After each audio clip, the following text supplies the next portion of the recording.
Good evening. Good evening, good evening, or good afternoon, or good morning, whatever. Whatever. Matilda's hopping in even before the stream starts with a membership. Welcome to the Secret Agents Club, Matilda. Thank you for joining. Your time zone, Janie. For those that don't know, if you see a scheduler and it'll tell you what time the stream's going to start, it always appears in your time zone. So I'm guessing it's 12:30 p.m. for you as we speak.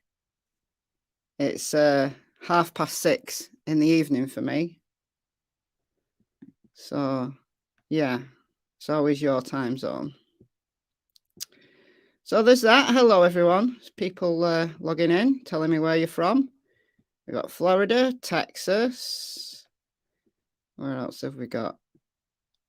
Northwest England, the best place. Idaho, Tennessee, Ohio, Central Florida.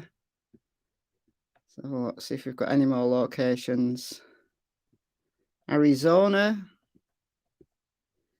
Alabama, Helen. I know Helen's in England.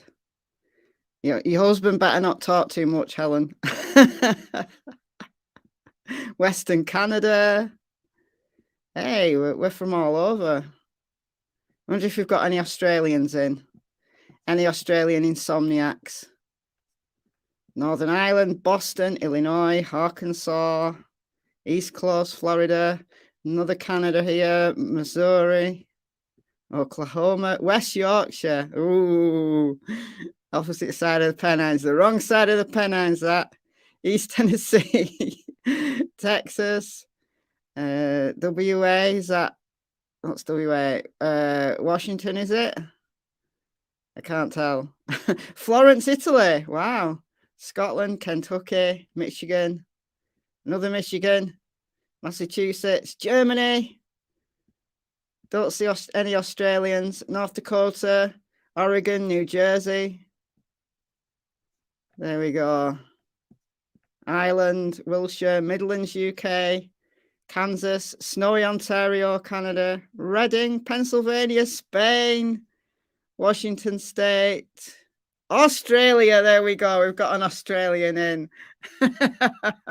I was going through all the locations, seeing if we've got any insomniac Australians in. But anyway, let's get serious. So yesterday was somewhat of a slow news day, I guess you would say, for Michael's case. They continue to pick the backyard apart. The machinery was back, but there wasn't much activity. The reporters didn't report much other than the machinery is still here, and that was that, which was, it's an agonizing wait. It's an agonizing wait, but JD Huff has said it's going to be a long process. Now, the top of the hour will be 12 noon in Fruitland, and for the last couple of days, there's been a small news update on the kind of 12 o'clock news on WKTV-B. If I said that right, anyway. So we'll check into that and see if there's any update on Michael's case. I have checked Twitter before I came live, and there was nothing new. The reporters had just got there. Nothing had been reported. It's the kind of time in the case where everybody's waiting, just waiting, and rumours are spreading like wildfire. There's a lot of rumours out there. Most of them, I would imagine, aren't true. I'm trying to not even attend to them, but I have heard a few rumours, so I don't know what to tell you. Just be careful what you listen to. It's up to you, obviously, who and what you listen to, but don't take everything as fact, because much what's out there now is unsubstantiated. So if it doesn't come from law enforcement, or it doesn't come from the reporters via law enforcement, then honestly, I'm not going to pay much attention to it at this stage. That's just my opinion. But again, it's up to you what you think. Karen, thank you for the £2. Oh, my currency. What if they don't find anything? What then? Honestly, I don't know. I do not know. You know, JD Huff has said this has come from a credible tip from someone inside the home.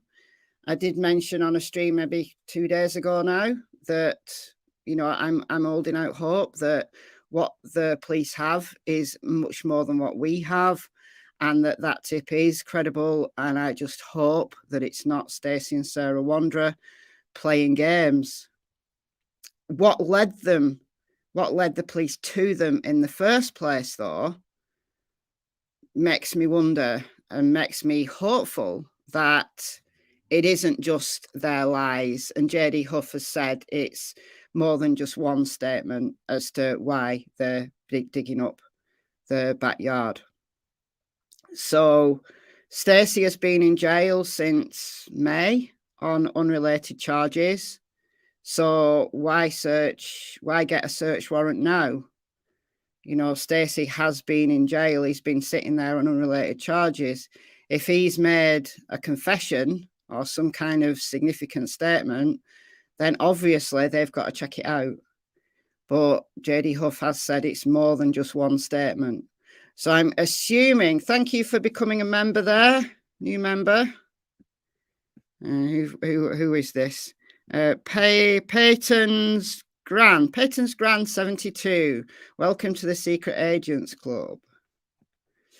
You see, Sarah Wandra made some statements when they broke in and, you know, forcibly made their way into the house to serve the search warrant. She made some significant statements then, but it isn't based on what she said then that led them to the home. They were in the home already. So I'm quietly confident that they're in the right spot. However, it's the question that we're all asking. I think, you know, even maybe law enforcement, every day that goes by. It could be, though, as I said yesterday, it could be that they have got some evidence and they're not going to tell us until they've wrapped up that particular investigation.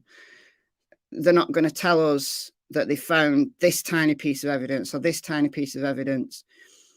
They're going to wait until they've got the, you know, a positive ID or something definite to tell us. I mean, think about the Harmony Montgomery case, for those of you who've been following Harmony's case. So it was Adam Montgomery, Harmony's father, was arrested for murder. Now, he'd been in jail on child neglect charges, but he was arrested for her murder recently. And that was 2 months after. Do you remember that search? I remember streaming it live when they were searching the house where they previously lived. And they took out a fridge and they took out flooring. And I remember streaming it live when that was all going down. And we were all like on tenterhooks, like, are they going to have a press conference today? Are they going to wait till tomorrow? And nothing happened, right? They did all the forensics on that apartment. And then 2 months later, they did a press conference saying that they'd just charged Adam Montgomery. So it took 2 months it will be forensic testing. It will be, you know, they've got to have a really strong probable cause to charge someone with murder without a body. Harmony is still missing. So although it's most likely that the evidence they've got against Adam Montgomery now, sufficient to charge him, came from that search, that forensic search of the house 2 months previous. So just think about that. I like to compare cases that are of a similar nature. I mean, obviously, Michael's is very different because it's not involving search of the family's property, but it's still the search of a property where they've got reason to believe that Michael is there. His remains are there. So in that respect, this search now is very similar to what they did to Adam Montgomery's previous address, which was just a small apartment. You know, they didn't have like outside grounds to search. But you see the similarity there. So even if they complete this search and wrap up, and they've got a warrant to search inside the home as well, so they'll do a full forensic sweep of the house. Once that's finished, you know, JD Huff might just come along and say, we've got, you know, we've finished, we've concluded the investigation here. You know, we're now going to go and analyze it all, and we don't hear anything. So we don't hear anything until they've got something. So it potentially could be a long process. Kodi Bixby, yeah, there's nothing on Kodi at all, is there? Nothing on Kodi at all. You know, Kodi's dad has been in jail since the day he reported Kodi missing. And Kodi Bixby's on, I think it's a 30 child neglect charges now, something like that. And his trial was due sometime soon, and it's been delayed again. So there's all sorts of dramas going on kind of behind the scenes there with the attorneys, and they denied him a lawyer for 2 days in that first week, and the judge resigned, the lawyers resigned, and it's like, whoa. I think Corey's had to have psych evals, and there's all sorts going on behind the scenes there. But obviously, the longer it drags on, what have you got to make of it? You know, the case goes very quiet, and Kodi Bixby hasn't been charged with anything to do directly with the disappearance of Kodi. So, yeah, if they convict him of those child neglect charges, then they've got him in jail for the foreseeable future. But it still doesn't give us any answers about where Kodi is.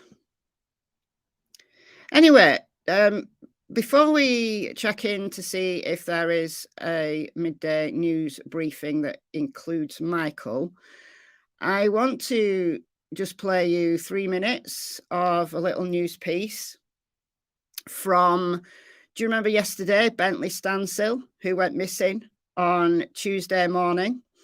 And he was found just before I went live yesterday, because my plan was to play the press conference that the sheriff had done.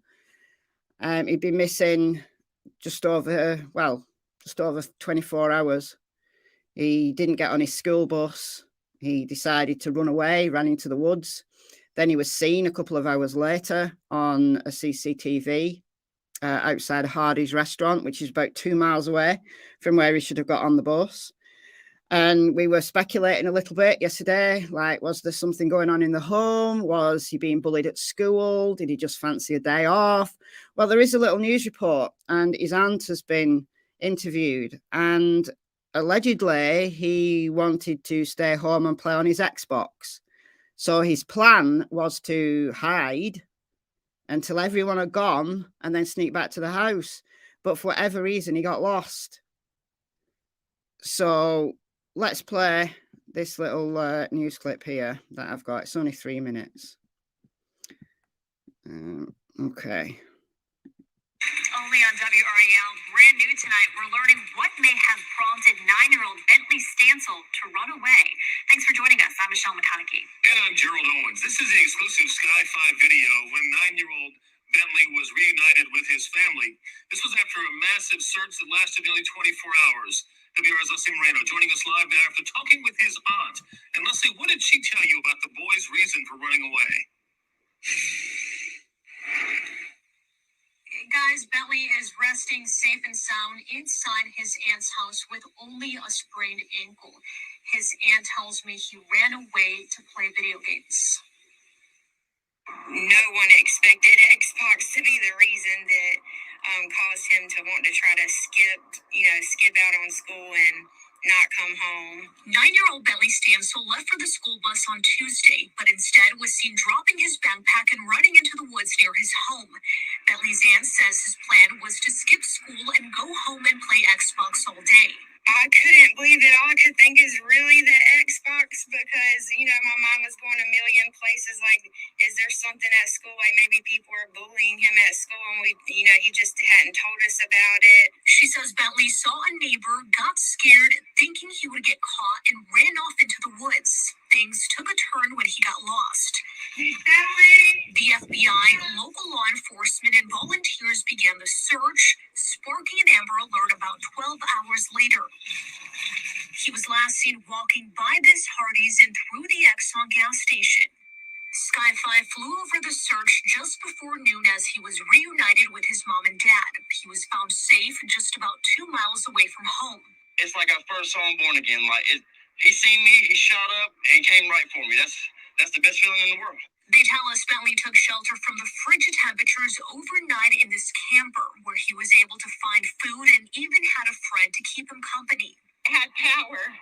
So he stayed warm and he found a cat that he fell in love with that we might end up taking home. I'm very, very grateful for everyone that was willing to come out and look for Bentley and pray for him and share him that he was missing. I cannot thank everyone enough for that. We did get a glimpse of Bentley earlier when we spoke with his aunt. He was getting ready for bed and seemed happy to be home.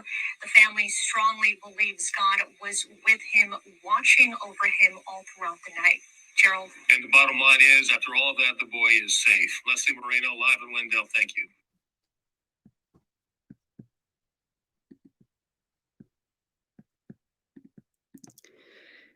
So yeah, I mean, look, hopefully he's learnt his lesson. His dad did say he'd run away once before. I don't think he'd run away for that long. I think just unfortunately he got scared because he saw a neighbour. So I think perhaps he was just going to hide out into the woods until the coast was clear and then go back home. And instead, he saw a neighbour, couldn't go back home, ran back into the woods and got lost. And then I think what he's done is he's followed there's a wooded kind of line down into the town itself. And then once he got into the town, then he's not able to ask anybody what to do because he's in the wrong. Do you see what I mean? Like, there's so many missing kids of around Bentley's age who stay out way longer than they intended and run away and then are so scared that they're going to get into trouble that they don't go home. And then most of them are found safe, like Bentley, but just occasionally they're not. And they're scared of going home. So I think that was the case with Bentley. I did see an interview. I didn't record them. I just was watching kind of little interviews last night. I saw an interview with the sheriff did a little press conference afterwards, and he said that one of the search and rescue guys also spoke, and he said that Bentley was actively hiding. Thank you, Kimberly, for the £8.99. That's very kind of you with the avocado.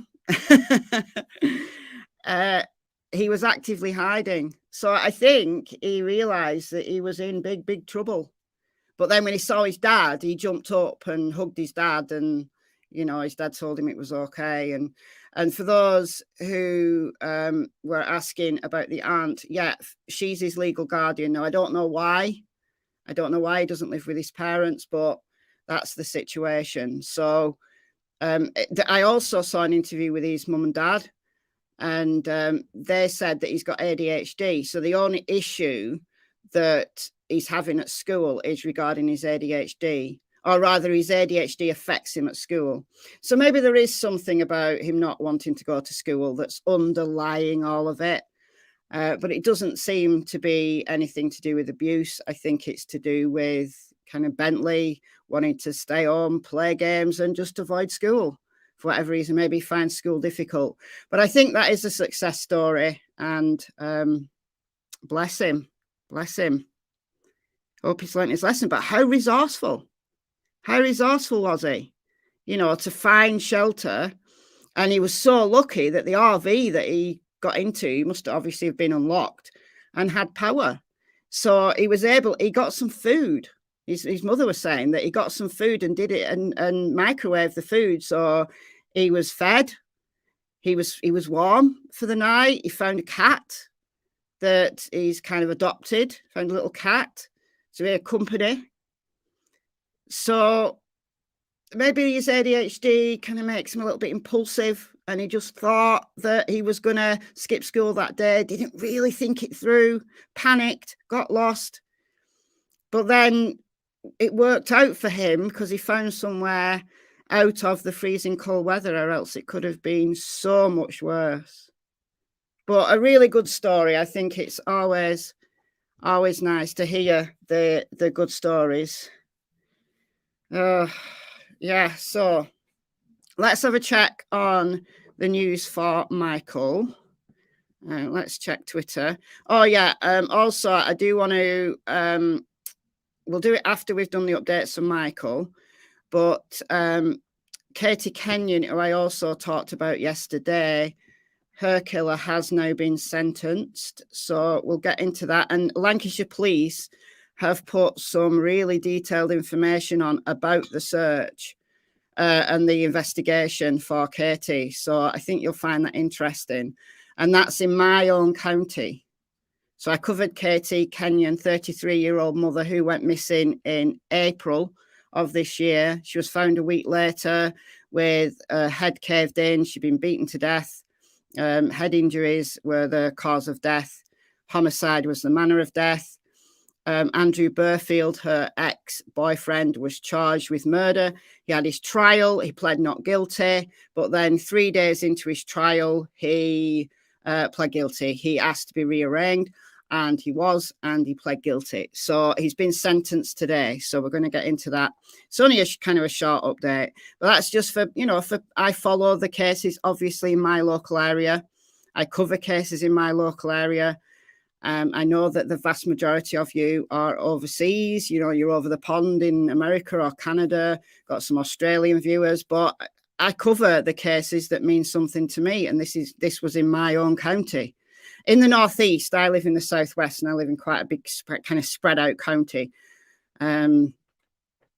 So northeast, quite a few miles away. Actually, Olivia Pratt-Corbell, who the little girl who was murdered, whose case I'm also covering, she's in a different county, but she's closer to me, like in miles. Anyway, okay, so Karen Leah says, we're back on the scene in Fruitland, where investigators are digging up the backyard in Fruitland. So this is Nicole Kamada. As Suffer's mentioned over the last few days, things are moving slowly because they want to ensure they aren't missing anything. So that's a picture from, let's have a look, 26 minutes ago. So lorry there, just taking another pile of earth to be processed. Much of what's coming out on Twitter mainly is rumours now.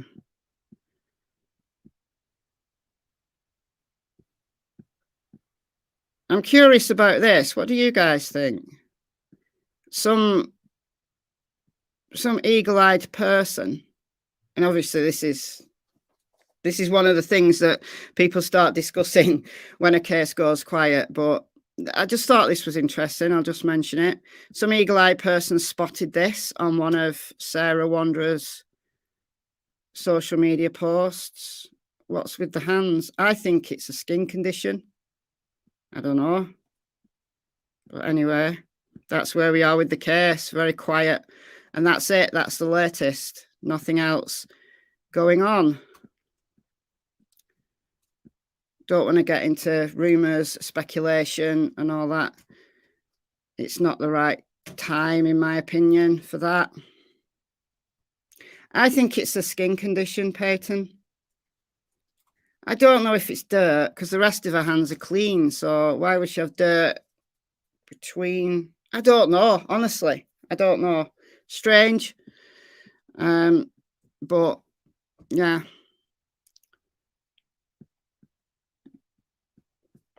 Very strange.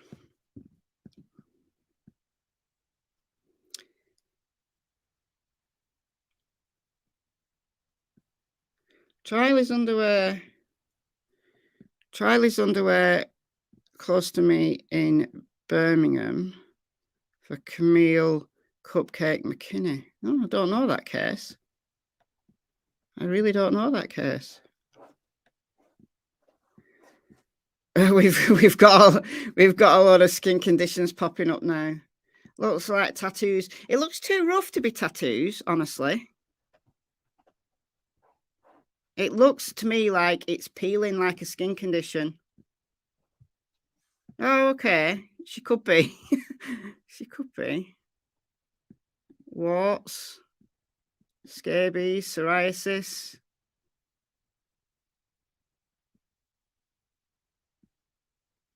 Eczema. Yeah, I mean, it's, who knows? Who knows? Just what people pick up on. What people pick up on. Yeah, I know Brandy wants us to stick to just reporting the facts, and that's exactly what I'm aiming to do. I don't want to get into the rumours, the speculation, who's done what at this moment in time. It's not the right time.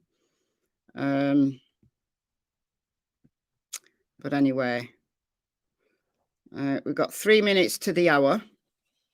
So we'll see whether KTVB News does a news briefing at noon, and see if there's anything of note in that. The reporters who've been on scene since Saturday, Alexandra Duggan and Abby Davis from KTVB News, have gone to Moscow to cover the University of Idaho homicides, the 4 teenagers who've been stabbed to death. I mean, that's a horrible, horrible case. I haven't been following it closely, but I did watch the press conference yesterday. Oh, and it was heartbreaking. Like, the president of the university was breaking down. Like, he could hardly speak. I felt so sorry for him. I really did. So sorry for him. And the police originally, I believe, said that there was no threat to the public, and now they think reneging on that a little bit. But they've not got a suspect. So what on earth? What on earth? So I think I'm going to have a look at that case a little bit more closely, because I'd assumed that they'd catch the suspect, because around kind of universities and university towns where the young people go, the surveillance is usually very good. Like, I've worked at a couple of different universities and visited a lot of universities, and the surveillance all around is a lot. But that's obviously in the UK. So I don't know whether in this case, for whatever reason, I know I've seen pictures of them being, caught on surveillance like just hours before it happened. I assume that they catch that person very quickly. And the same day there was a shooting. I got it confused. I thought it was a shooting at Idaho and a stabbing at another university. I think it was in Virginia, I think. But it was the other way around. So, yeah, I was aware of it, but I'm going to look into it a little bit more closely now, because it's odd. It's an odd one. Odd one. Why 4? And there was roommates as well who weren't attacked. There was another couple of roommates who weren't attacked. So I don't know. Any of you guys watching it been following that case?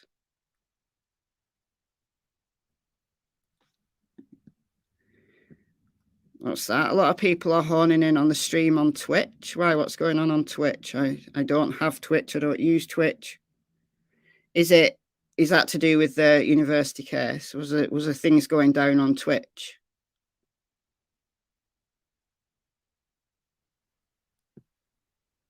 The stream on Twitch is compelling. Oh, I don't. You see what I mean? I listened to the press conference last night and thought, oh God, that's awful, and it kind of inspired me to look into the case a little bit more closely. So I don't know if KTVB are going to be streaming at 12 and if it's going to be of relevance to us. I'm just going to put my VPN on so that I can get ktvb.com up.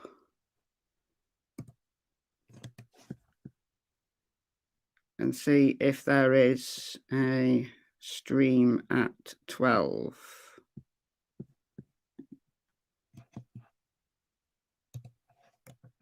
That's been the last 2 days, you know, and I'm a creature of habit, so.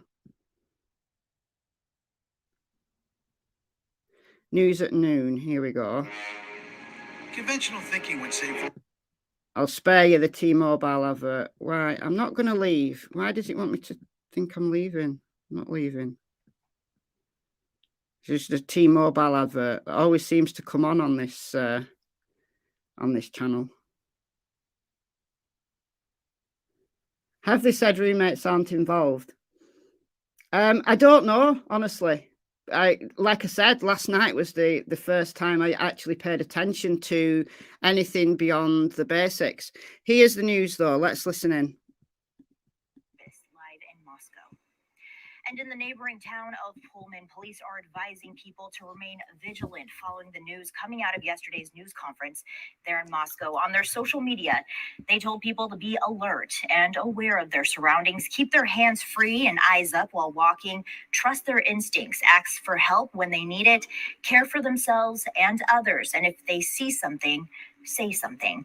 Washington State University police also said on their website they will be increasing patrol on the Pullman campus. In part of their news release, the chief of police there said the WSU Pullman Police Department has increased patrols on the Pullman campus, and you are reminded to lock your doors when home and remain alert and aware of your surroundings when you are out. When possible, travel in groups, and again, keep your eyes up and your hands free. And a family member of one of the victims shared memories about her sister on social media last night. Jasmine Kernodle, the older sister of Xana, posted this message on Instagram. She says she was reading some of Xana's writings recently and came across something that stood out. In a short essay, she wrote about a concert she went to recently, about how it was amazing to experience it with friends while they were all enjoying life. At the end of that essay, Xana wrote, "That is one of the most important things you can do in life. Enjoy the ride, not the destination." And Jasmine went on to thank everyone for all of the love and support they've received. And tonight, Boise State will also hold a vigil to honor the lives of the 4 students. ASBSU, that's the Associated Students of Boise State University, posted the announcement on social media. The vigil will be at 5:30 tonight at B Plaza on the south side of the administration building, and that's near Joyce Street and University Drive. The vigil will include a moment of silence, student speakers, and support counseling services. And turning now to weather, let's check in now with meteorologist Jim Duthie in your first alert forecast. Jim, you know, it was a foggy. Doesn't appear that they're going to talk about Michael. Seeing that fog? Well, most of it's lifted, but there are still some spots a little hazy out and around the valley. We'll keep watching for that as it lifts gradually through the afternoon. At noon times, light haze, but improving. But there's a band of clouds slipping in over the valley. 34 degrees right now in Boise. Just keep it on just to see if they go back to it. I don't think they will. I think that all the news is about Moscow and the homicides there. I don't think there's anything new on Michael's case.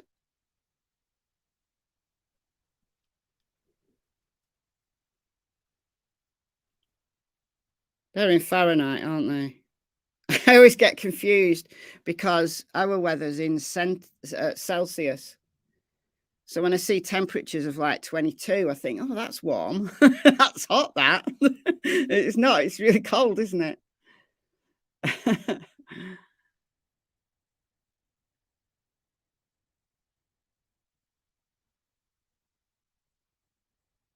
Yeah, I don't think they're going to say anything about Michael, quite honestly.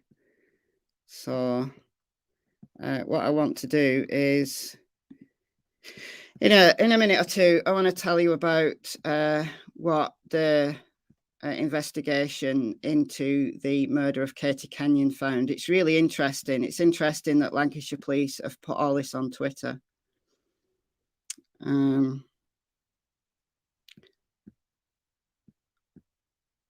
I honestly don't care if other creators are talking about me. You know, what people say about me is none of my business, quite frankly. So, bye, tell the water gypsy. Sure you've already gone, but got to go catch up with the replay crew. Good stuff. Do we know that it's just one attacker, though? How do we know it's just one attacker? I mean, I'm coming at this a few days into this now, so I'm going to have to play catch up, and I'm sure that some of you guys who've been following it from the beginning will know the answer to that. Do they know that it was just one attacker? Do they know it was just one weapon, for example? Have they released that kind of information yet? Still very early on in the case. Maybe they knew the killer. I mean, one person with a knife killing 4 people is pretty, like shooting 4 people's easy, but killing 4 people with a knife is hard. It's hard. They still haven't found him. No, they haven't. I believe they say it's one person. Okay. They're waiting for the coroner's report. I thought they would be, because it's still very early on.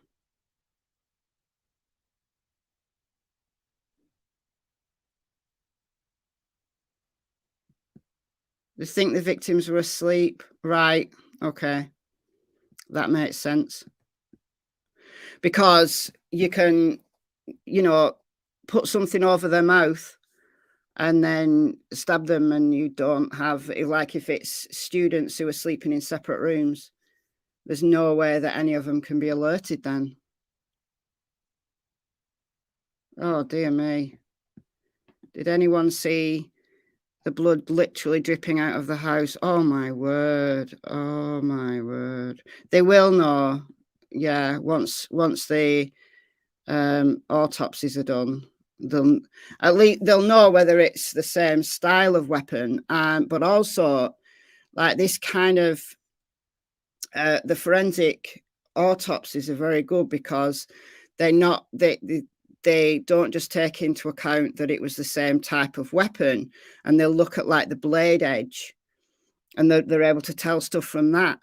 And also they can tell the likelihood of it being the same person by the type of stabs and the predictive force. It's really clever. They can tell a lot from stab wounds.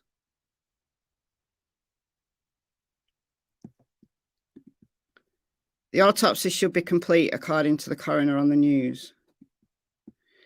If they get them through, they'll get their preliminary results quickly. Like they won't have to wait for toxicology on this one to make a determination, because it's not relevant. Because obviously these people, it is going to be homicide. It is going to be homicide, manner of death. So the manner and cause are going to be almost like we know those already, don't we? It'll be the specifics that I'm interested in. Is it right in that they think the killer was already in the house, and waited for them to like go to bed, or managed to get them on their own? Yeah. Okay. So they propose the students were asleep. And again, they'll be able to tell from the stab wounds, and also any defensive wounds as well.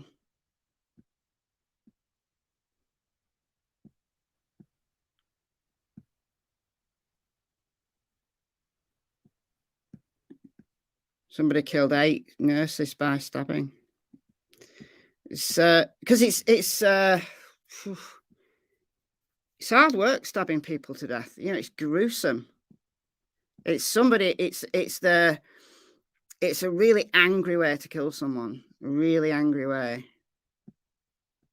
You know, it's somebody with a lot of energy, anger, rage. That's the way people die when they're being stabbed. It's a result of a real rage. Whereas shooting someone, it's actually quite impersonal. But stabbing them, you've got to be up close. You get covered in their blood. There's, you know, it's gory.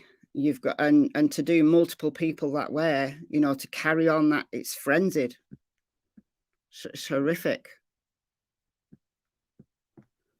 Really, really horrific. So we don't know what kind of weapon it was. We don't know what kind of knife it was, or whether it was, you know, something bigger than a knife. We don't know. Or at least I don't know. It's just awful. It's horrible. Can we get 1,000 thumbs up? So how many are we on? 425 we're on. Get 1,000. I'll give some memberships away. I don't think we'll make it to 1,000 likes, as there isn't 1,000 people in chat, so it's unlikely we're going to get to 1,000 likes. But it does help the channel. It's not to massage my ego in any way. It does help the channel in the algorithm. It really does.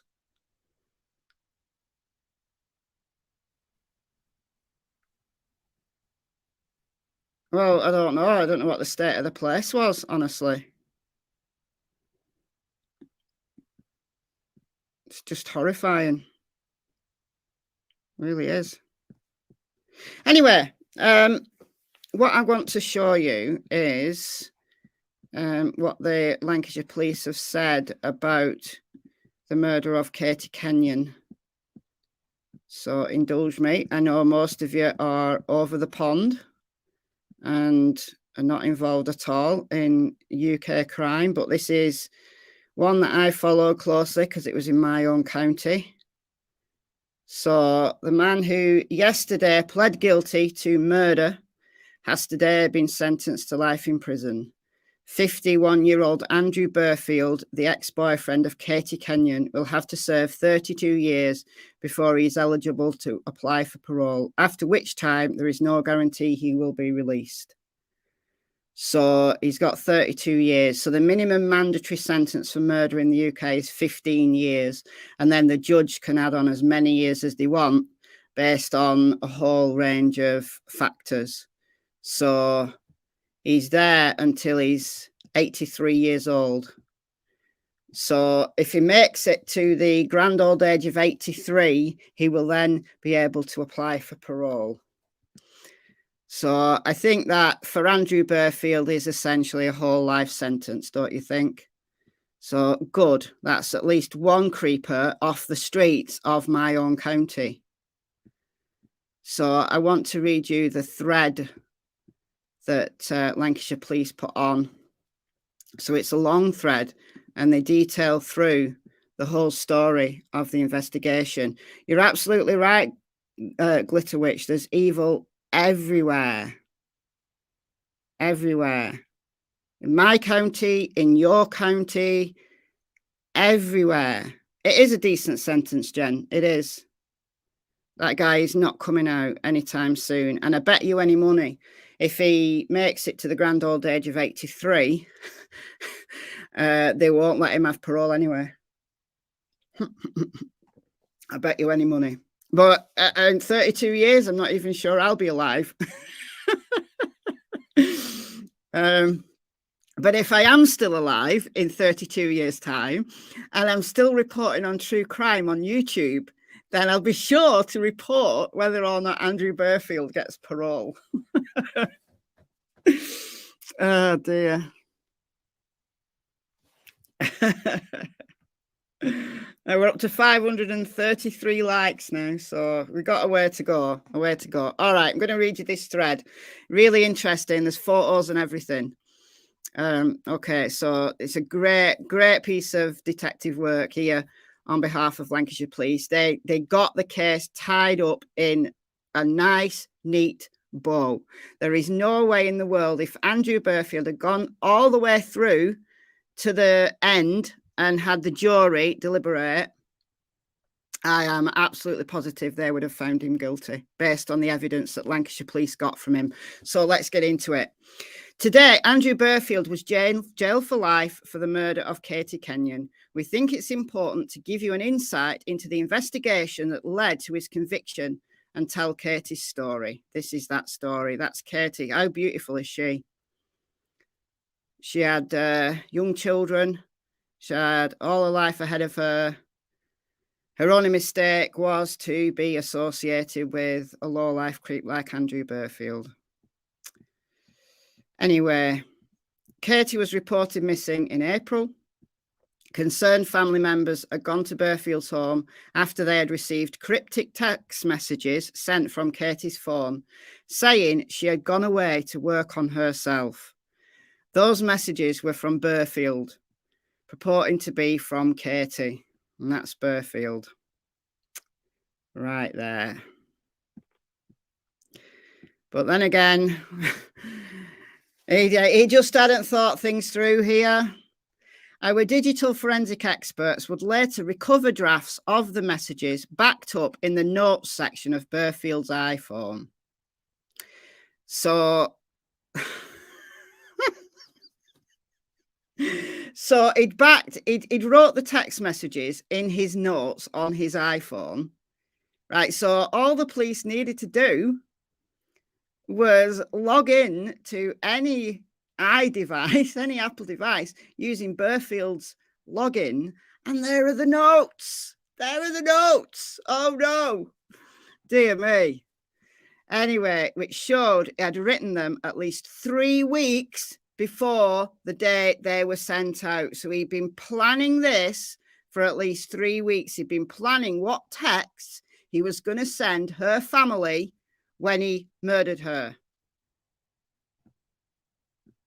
Officers returned to Burfield's home in Burnley, so it's in the east of the county that I live in, the following day, April 23rd, and noted the log burner was on. We later discovered he had put Katie's iPhone in the fire in order to destroy incriminating evidence. So Katie's phone, Katie's missing. They find Katie's phone in his fire.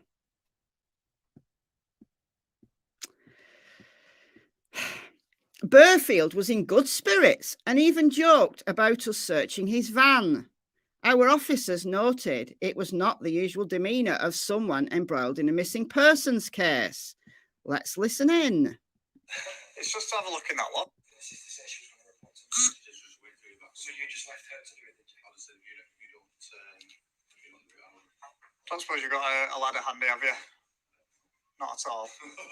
Do you have an up-to-date picture? With ladder on it, you want to check me van? It's just to have a look in that loft, that's all. What a creeper. What a creeper. What a creeper. Well, he's not laughing now, is he? What a dumbbell. I guess most criminals are. The ones that get caught are. There's some very smart criminals out there. They're the ones that don't get caught. Planned her death for weeks, my God. Yeah, exactly, Sally. Who's the domestic? It's who's the guy? It's their ex. So whatever argument they'd had, or whatever the reason was they'd split up, he had obviously not taken it well. I'm guessing. They were exes. They weren't dating. So how he managed to get her into his van and then take her up to the forest. He killed her at the Forest of Bowland, which is way up north. It's almost in Cumbria. It's like miles and miles and miles and miles of nothingness up there. You know, it's desolate. And he'd also dug a grave. He dug a grave beforehand. So he got it all prepared. Okay, so during an initial urgent interview, Burfield told our officers he had no idea where Katie was, a lie he would repeat during subsequent further interviews. Let's listen in.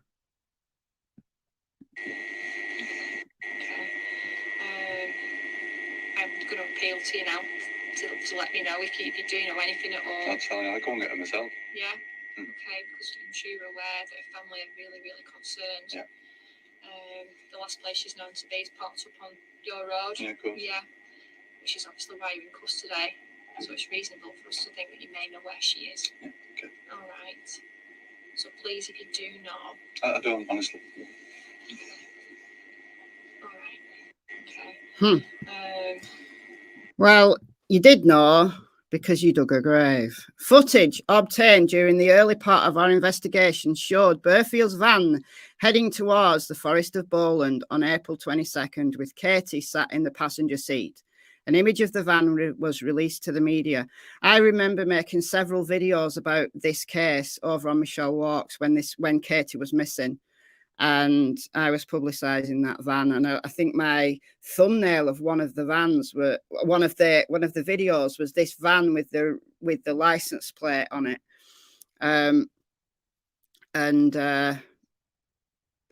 Not only had he not realised that checking your phone, even if you delete stuff, you kind of think, well, not everybody knows about true crime, is into true crime. Like we all know, don't we?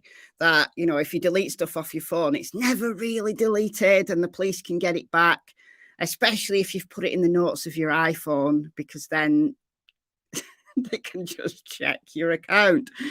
And destroying someone's phone means nothing. But he'd also not accounted for the fact that surveillance footage was available. So his travel from Burnley to the Forest of Bowland saw him, and Katie was there in the passenger seat. So he was just barefaced lying to him. We were contacted by a woman who had been having building work carried out by Burfield. She had seen the appeal and was worried for Katie. We searched a wheelie bin at the property and found blood-soaked bags containing the flip-flops Katie had been wearing the day she disappeared. So he'd put her blood-stained clothes and maybe his clothes, I don't know, in someone else's bin. I did say iPhone, yeah. Also contained in the bag was paperwork containing Burfield's name and address.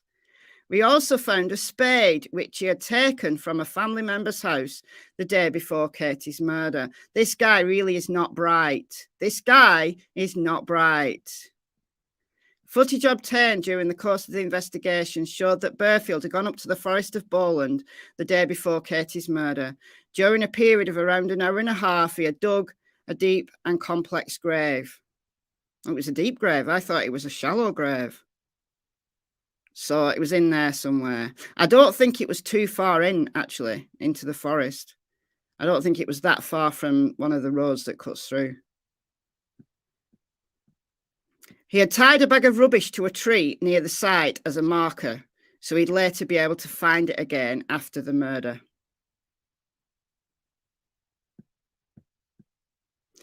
When Burfield was later arrested on suspicion of murder, he told our officers that he had taken Katie to the woods for a picnic and even planted a picnic box to support his lies.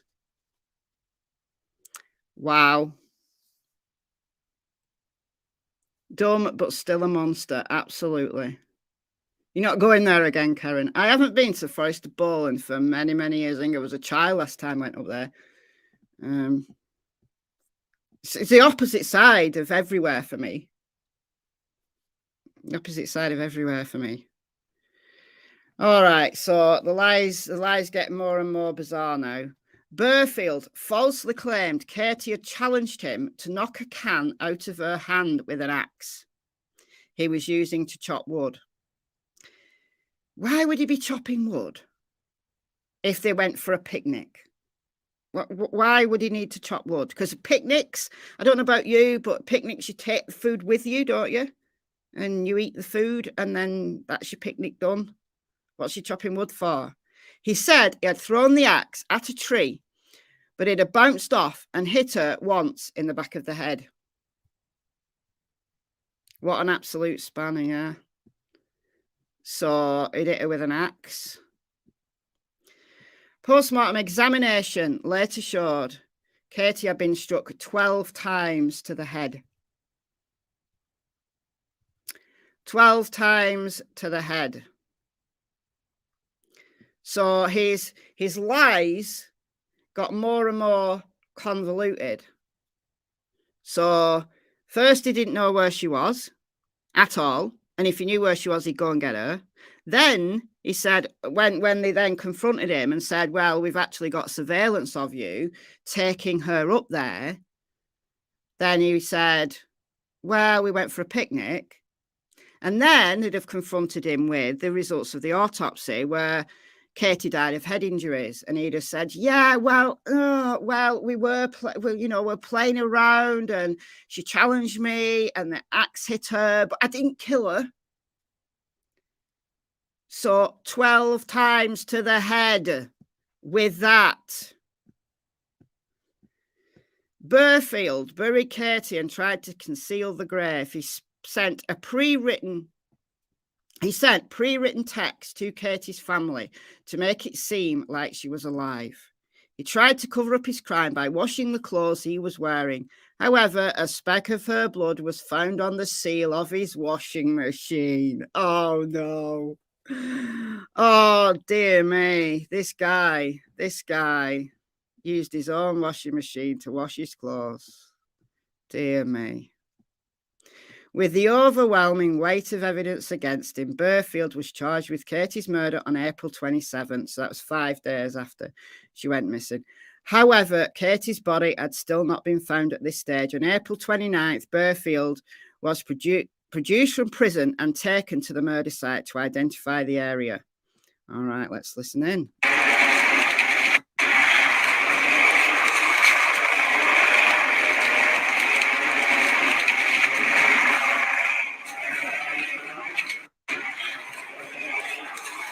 That's kind of noisy. This is Burfield here in the white so that he can't run off. Right, dress him in all white so he can't run off because he can see him. And the noise that you can hear is the helicopter overhead. So if he tries to run off, then the helicopter's got visuals on him.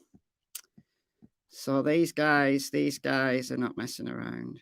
The decision to take Burfield to the gravesite was made due to the complexity of the terrain, how the grave had been concealed, and how challenging it was to identify.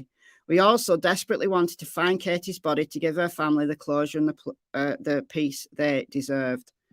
So let's listen in.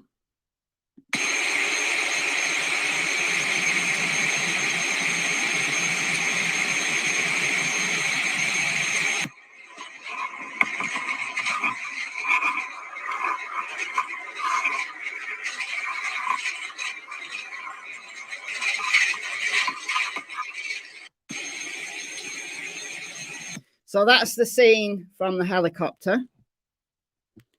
of them taking Burfield to the gravesite. It's great that they've given us all this.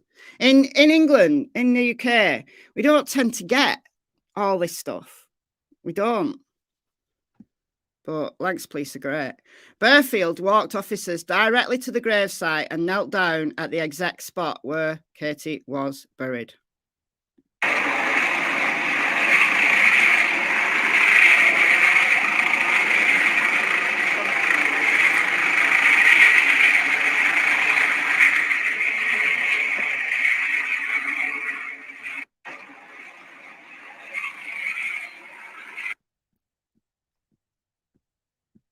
I don't know how he managed to plead not guilty. Like, this is overwhelming evidence against him. That's what I said to you. That how is it possible for him to have taken this to trial on a not guilty plea? So yesterday, November 16th, on the third day of his trial at Preston Crown Court, Burfield pled guilty to Katie's murder. As I said yesterday, the judge had come in, they got the jury in for day 3, and then his lawyer said that Burfield wished to be rearranged for the plea. So they rearranged him, gave him a new kind of plea hearing, you know, right there and then, and he pled guilty. What an evil monster. You're not kidding me. You're not kidding me. But not before putting the family through the unimaginable pain of running a trial for several days. Like, they've waited since April. If he'd have pled guilty there and then, right, there and then, that would have gone in his favour. He might have got a couple of years less in prison, right? But if at least, you know, they would have known, they would have had that closure. They wouldn't have had to wait to now, from April to now, to see him and face him in court. Why is he wearing white? Yeah, it's so that it can be seen if he runs off, you know, if he does some kind of, I don't know, super stunt moves and knocks the officers out, then the helicopter's got eyes on him and it's easy to see in the woods. White stands out really clearly. So that's why. No sentence will ever make up for leaving children without their mother, but we welcome the life sentence handed down to Burfield today. He'll be 83 before he can be considered for parole, and even then there is no guarantee he will ever be released. I don't think he will. I don't think he will, because they'll take recommendations from the cops, they'll take recommendations from the family. So Katie's got children who will still be around. So there's that. So that's the story of Katie Kenyon. So a case that I followed very closely. Motive, we don't know. We don't know. She was beautiful. She was beautiful. I'm assuming that the motive is that their ex, it's his ex, and perhaps she'd moved on and he was, I don't know, hated her for it, was stalking her. I don't know, but it's one of them. It's horrible. No, it's not. Well, it's not. It's so that the helicopters can see him. That's what it is. It's the forensic people, when they are the forensic scientists wear white, and because they can see, like, you know, all the bits and stuff, and it collects stuff. But no, it's yeah, maybe jealousy, but she was moving on. Exactly.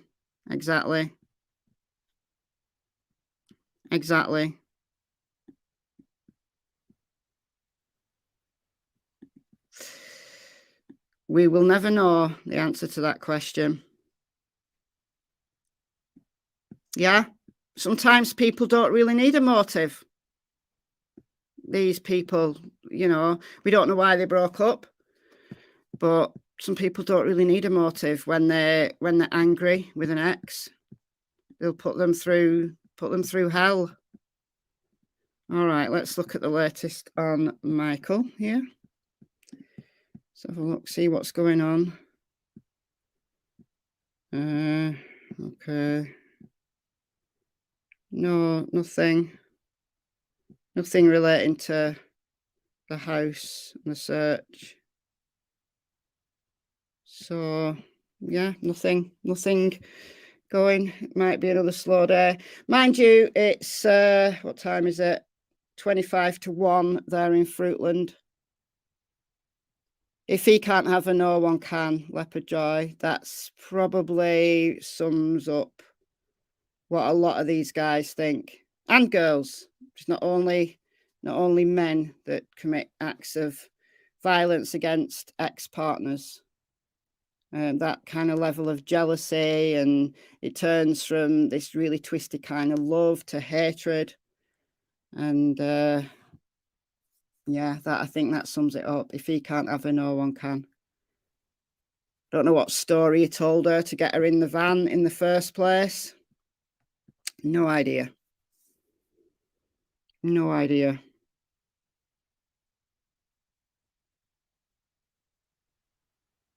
Did he get time without parole? He got 32 years. What's up, Buttercup? He got 32 years before he can apply for parole. So he's 51 now, so he'll be 83 by the time he can even apply for parole. And he won't get it, I can promise you. If I'm still alive and still reporting on true crime in 32 years' time, I will tell you he is going to apply and he's not going to get it. That's if he's alive. He's going to be 83. I might not be alive. You might not be alive. He might not be alive in 32 years' time. But I can promise you, he's in jail for life. He might as well just get used to it. He might as well just get used to it. Michelle Walks is the name of my other channel. There you go, Michelle Walks. It's the name of my other channel. Has there been any other updates? No, not today. No. The only updates we've had is that the reporters are outside. There's machinery there. This is the most recent picture that which reporter is this? This is Nicole Kamada. So that's a scene from outside the house, 1102 Red Wing Street. That was an hour ago. So there's that's a wagon that's taking away the earth. Oh, thanks, Linda. I enjoy doing the coverage of cases in my country. So I'm glad that you enjoy them.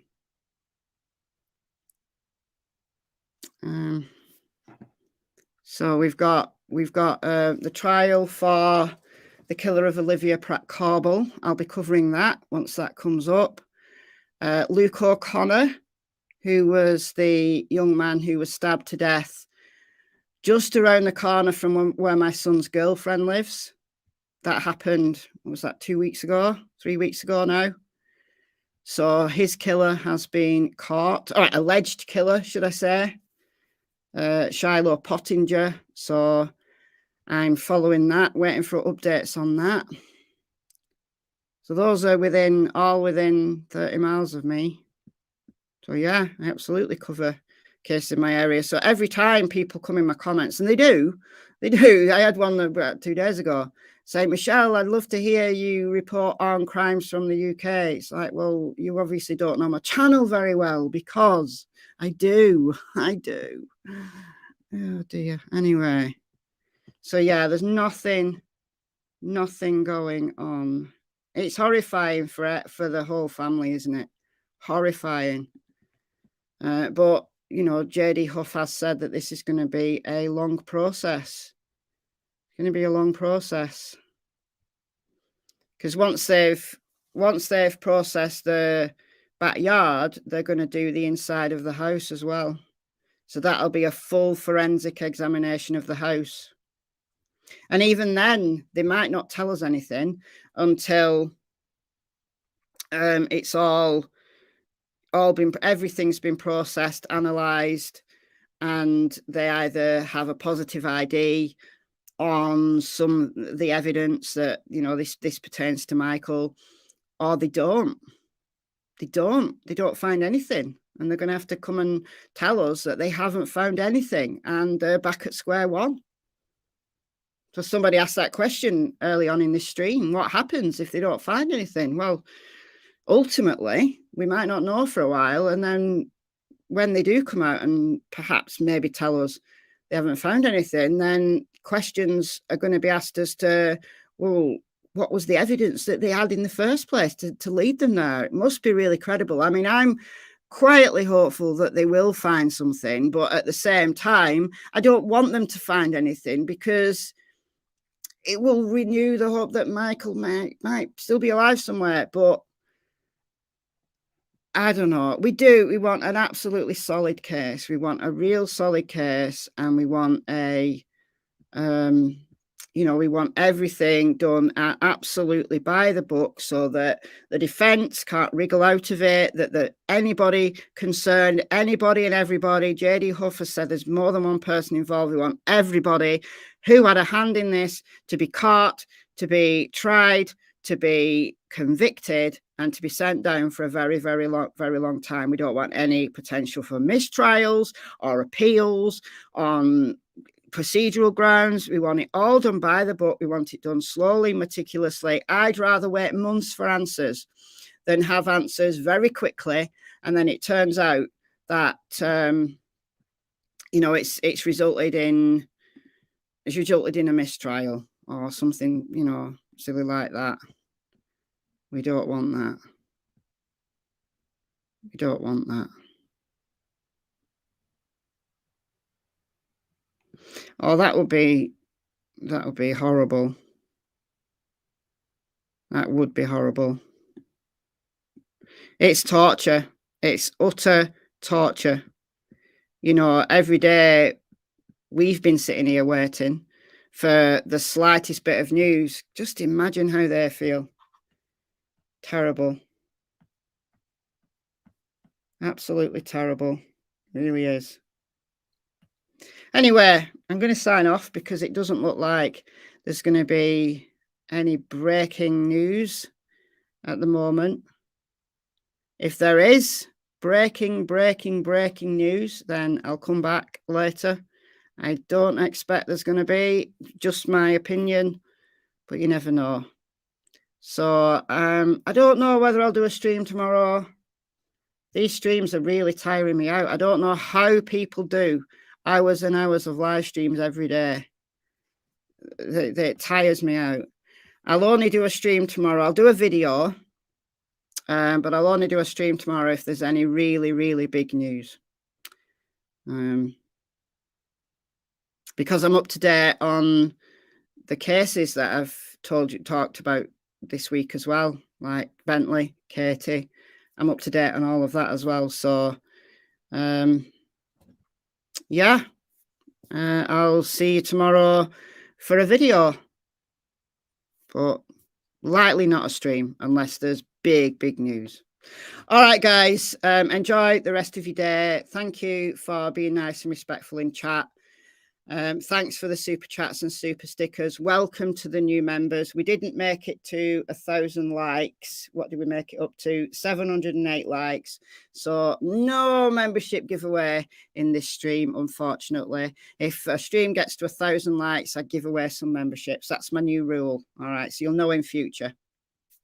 Thanks to the mods for keeping the chat clean and tidy. I think everyone's been good today anyway. Enjoy the rest of your day, and I'll see you very soon. Bye, guys.